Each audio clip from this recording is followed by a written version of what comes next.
欢迎观看老爸的时光。今天给大家分享一道棒子面的酸菜窝窝，也是特意买了一些东北的酸菜做的啊。没想到做出来的粗粮窝窝太好吃了，我觉着是我吃过所有的菜团子里面最好吃的了。家常的做法在家就能做，干净实惠，健康又好吃。首先把今天用到的材料咱先处理一下。第一步就是准备一点五花肉馅，可以用稍微肥一点的做出来更香。手切肉馅，肉粒更饱满，觉着麻烦就直接买现成的肉馅就行。视频里这些大概有500克左右，喜欢吃肉的朋友可以再多放点，这个就随意了。肉馅切好之后呢，再切一点葱花和姜末。葱的话准备60克，大概就是半段葱；姜的话大概20克，大概和拇指粗的一小块姜。这一步就很简单就直接略过了。接下来再煮上一点粉条，大概100克，是水开之后加入粉条，大概煮5分钟左右。视频里用的这个是地瓜粉条，稍微有点粗，煮的时间会稍微长一点。有的粉条比较细煮2分钟左右就行。反正就是煮到用手一捏就软了烂了就可以了，然后捞出来放凉备用。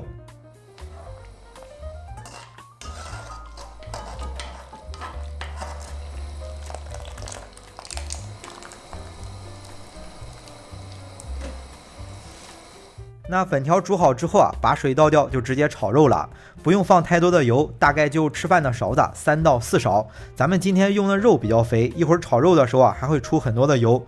炒肉之前需要先放上1勺花椒，炒到花椒放香之后把花椒过滤出来，然后再炒肉。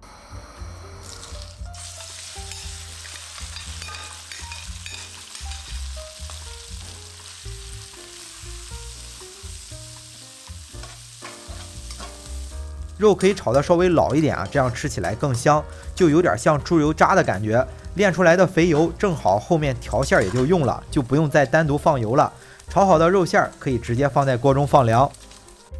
那接下来就把腌制好的酸白菜切一下。酸白菜是直接买的现成的，因为我们山东这边很少有人做酸白菜，做出来的也不如东北的正宗，所以就直接买的现成的东北老铁腌制好的酸白菜。如果有东北的朋友正好也在看这期视频，可以在留言区给大家分享一下有没有比较好吃的酸白菜的品牌，可以给外省的朋友做一个参考，顺便我也可以尝一下。那这一袋酸白菜大概有1000克，吃的时候最好用清水冲洗一遍，不然太酸了。这个就根据自己的口味决定吧。如果想吃味道更淡的用清水冲洗上2遍、3遍都行。反正以我的口味感觉冲洗上1遍，吃起来味道微微有一点酸，正好。冲洗好之后掐一下水，然后把白菜切碎。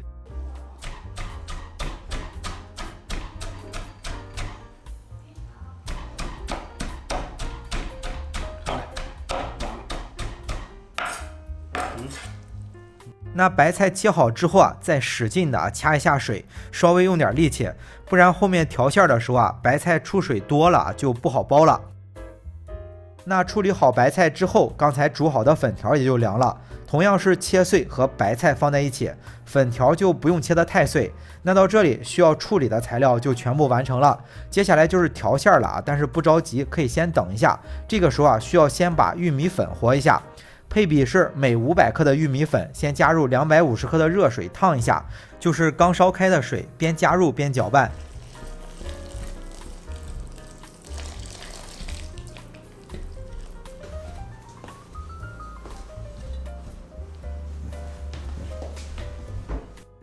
那加入完热水，简单的搅拌之后，再加入250克常温的水，然后揉成一个均匀的玉米团就行了。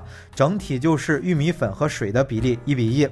如果想做出来的菜窝窝皮儿薄馅多，就像视频刚开始给大家展示的那样，就准备750克的玉米粉就够了。但是操作难度会稍微大一些，包不好蒸的时候容易裂开。那为了保险起见，可以准备1000克的玉米粉，哪怕把皮子做的稍微厚一点，最起码不容易失败。这个就根据自己的水平决定。还有就是玉米粉要用磨的很细的那种，买品质稍微好一点的，比如东北的黄金玉米粉，我觉着做出来的这种菜窝窝就特别好吃。那把玉米团揉搓均匀之后，就放在和面盆中盖起来，就可以去调馅了。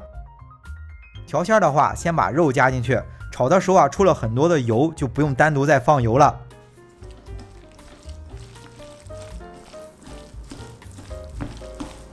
简单调拌一下之后啊，加入咱们普通吃饭的勺子吧，大约半勺的13香，半勺的盐，半勺的蚝油，还有刚才切好的60克的葱花和20克的姜末。盐的话可以根据自己的口味调整。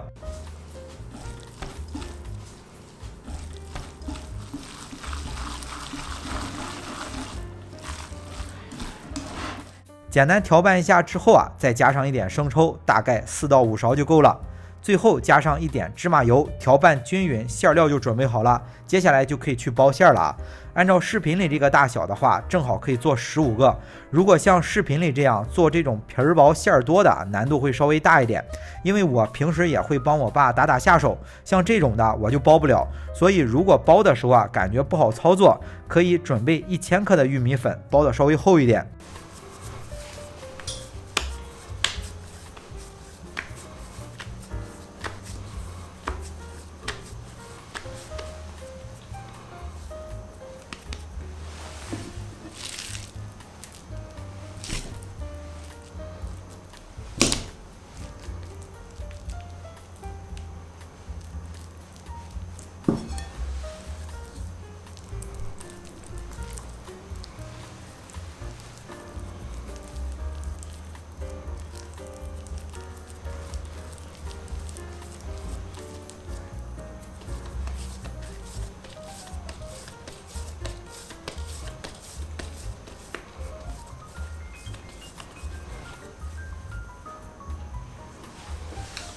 包好之后就放在笼屉里，记得垫上潮湿的笼布，然后直接热水起锅来蒸，就是先把水烧开，然后把笼屉蹲上，蒸15分钟左右就熟了。蒸好之后啊，吃不了的可以冻在冰箱里，想吃的时候拿出来再热一下，和刚出锅的一样。现在天气冷了啊，吃一个这样热气腾腾的菜窝窝真的特别舒服。加上东北到了冬天啊，也会腌制一些酸菜，咱们用酸菜做啊就更好吃了。吃的时候可以再来点蒜，加点醋，再放上点酱油，配上一点辣椒酱，吃起来老香了。好了，为了方便大家去记视频中所需要的材料，视频下方的备注栏或留言区有文字版的配料，有问题可以在留言区留言。大家如果喜欢老爸做的美食，记得帮忙关注点个赞，谢谢大家。那今天的这期美食到这里也就结束了，也祝大家生活愉快。